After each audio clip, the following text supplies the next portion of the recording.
Hi అండి. ఈరోజు నేను చేయబోయేది మటన్ సాంబార్.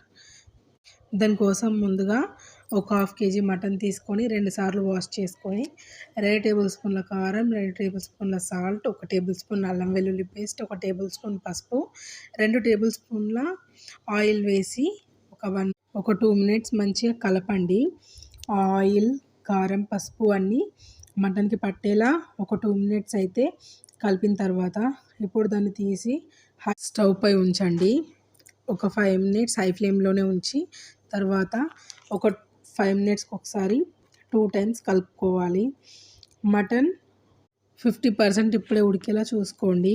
50% తర్వాత ముందుగానే కలిపి పెట్టుకున్న చింతపండు రసం ఇందులో వేసుకోవాలి. దానికంటే ముందు మటన్ అయితే 50% ఉడకాలి. మటన్ కొద్దిగా ఉడకగానే దాంట్లో ఉన్న ఎగిరిపోయే వరకు మిడిల్ ఫ్లేమ్‌లోనే ఉంచి మటన్ అయితే ఉడకనివ్వాలి. ఆ వాటర్ మొత్తం డ్రై అయ్యే వరకు మటన్ 5 మినిట్స్‌కి ఒకసారి చూసుకుంటూ కలుపుకోవాలి. ఇప్పుడు ఒక చిన్న గ్లాసెడు వాటర్ తీసి వేసుకోండి. కొద్దిగానే వేసుకోవాలి. ఈ వాటర్ మొత్తం డ్రై అయిన తర్వాతనే దీంట్లోకి మనం చింతపులుపు వేసుకోవాలి. అందుకోసం చాలా తక్కువ వాటర్ వేసుకోవాలి. ఇప్పుడు ముందుగానే కలిపి పెట్టుకున్న 3 గ్లాసుల చింతపులుపు తీసి ఇందులో అయితే వేయండి. వేసి ఆయిల్ అలా పైకి తేలే వరకు దాన్ని మరగనివ్వండి. ఈ పులుపు ఎంత బాగా మరిగితే టేస్ట్ అంత బాగుంటుంది.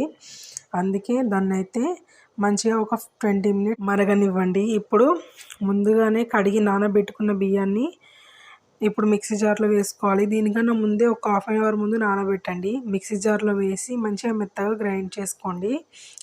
ఈ పిండి స్మూత్గా ఉండాలి. ఇప్పుడు బాగా మరిగిన ఈ పులుపులోకి కొద్దిగా ధనియాల పౌడర్, కొద్దిగా లవంగాల పౌడర్, అలాగే కొద్దిగా కొత్తిమీర కూడా వేసి ఈ మిక్సీ పట్టుకున్న పిండిని ముందుగా ఒకసారి మంచిగా కలుపుకొని ఇప్పుడు దాన్ని ఈ పులుపులోకి అయితే వేయాలి. ఒక గరిటె తీసుకొని గరిటెతో ఆ పులుపుని కలుపుతూ ఈ పిండి అందులోకి వేసుకోవాలి. అలా కలుపుకోకుండా వేసుకోవడం వల్ల అదంతా లోపల ఉండలా అవుతుంది. అందుకే కలుపుతూ వేసుకోవాలి. అలా ఆయిల్ పైకి తేలే వరకు ఆ పులుపుని మరగనివ్వండి. అప్పుడే టేస్ట్ చాలా బాగుంటుంది. ఇప్పుడు ఒక 5 మినిట్స్ మిడిల్ ఫ్లేమ్లో ఉంచితే సరిపోతుంది. సాల్ట్ అవి ఇప్పుడే చూసుకోర్రి టేస్ట్కి సరిపడా. సాంబార్ కన్సిస్టెన్సీ కూడా ఇంతే ఉండాలి. చాలా బాగుంటుంది, చాలా టేస్టీగా ఉంటుంది. ఒకసారి మీరు ట్రై చేయండి, మీకు తప్పకుండా నచ్చుతుంది. ఇంతవరకు యూట్యూబ్లో లేని రెసిపీ మీకు చెప్పినందుకు నా ఛానల్ సబ్స్క్రైబ్ చేసుకోండి, లైక్ చేయండి, షేర్ చేయండి, కామెంట్ చేయండి.